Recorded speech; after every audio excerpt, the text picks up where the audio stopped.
اور یہ ایام زمانہ ہیں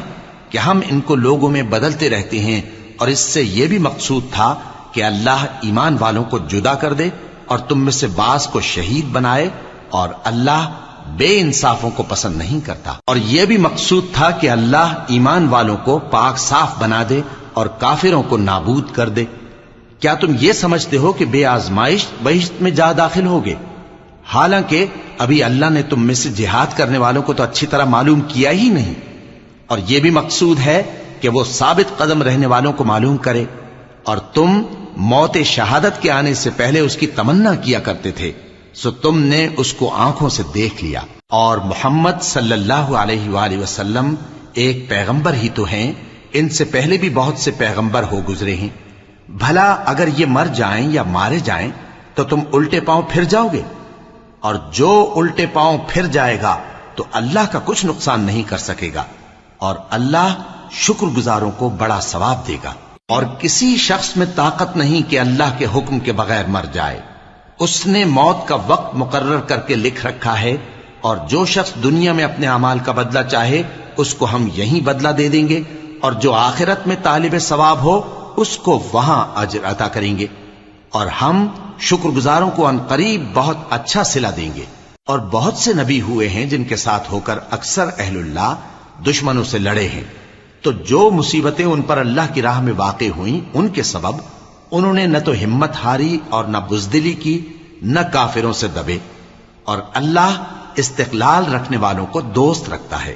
اور اس حالت میں ان کے منہ سے کوئی بات نکلتی تو یہی کہ اے پروردگار،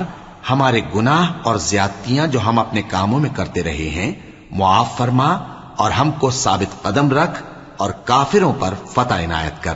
تو اللہ نے ان کو دنیا میں بھی بدلہ دیا اور آخرت میں بھی بہت اچھا بدلہ دے گا، اور اللہ نیکوکاروں کو دوست رکھتا ہے۔ مومنوں، اگر تم کافروں کا کہا مان لوگے تو وہ تم کو الٹے پاؤں پھیر کر مرتد کر دیں گے، پھر تم بڑے خسارے میں پڑ جاؤ گے۔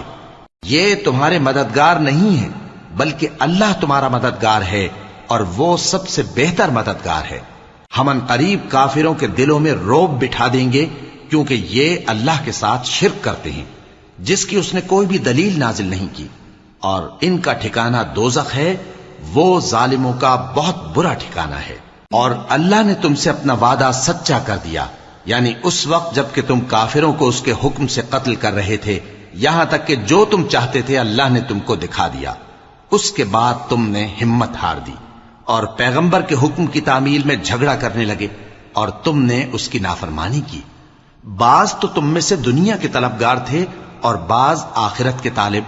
اس وقت اللہ نے تم کو ان کے سامنے سے ہٹا دیا تاکہ تمہاری آزمائش کرے، اور اس نے تمہارا قصور معاف کر دیا، اور اللہ مومنوں پر بڑا فضل کرنے والا ہے۔ وہ وقت بھی یاد کرنے کے لائق ہے جب تم لوگ دور بھاگے جاتے تھے اور کسی کو پیچھے پھر کر نہیں دیکھتے تھے، اور رسول اللہ صلی اللہ علیہ وآلہ وسلم تم کو تمہارے پیچھے کھڑے بلا رہے